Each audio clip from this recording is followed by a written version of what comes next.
मरने से पहले एक पिता ने अपने बेटे से कहा, यह एक घड़ी है जो तुम्हारे दादाजी ने मुझे दी थी। यह लगभग 200 साल पुरानी है।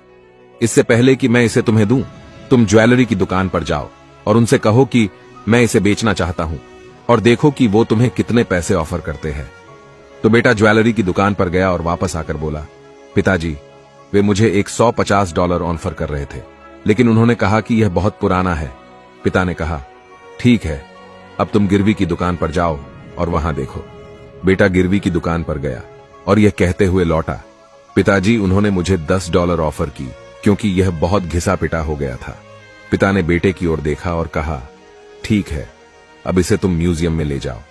इसलिए वह म्यूजियम में गया और अपने पिता के पास वापस आकर बोला, पिताजी, उन्होंने मुझे $1,00,000 ऑफर किए क्योंकि उन्होंने कहा कि यह एक बहुत ही रेयर पीस है और वे अपने एंटीक कलेक्शन में इसे रख सकते हैं।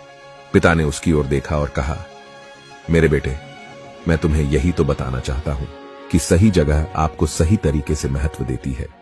अगर आप खुद को गलत जगह पर पाते हैं और खुद को कम आंकते हैं तो गुस्सा मत होइए। बस याद रखें कि आप कुछ लोगों के लिए कुछ नहीं हो, लेकिन कुछ लोगों के लिए आप सब कुछ हो, क्योंकि कोई आपकी कीमत नहीं देख पाता और जो देख पाता है वही आपकी वैल्यू समझ पाता है।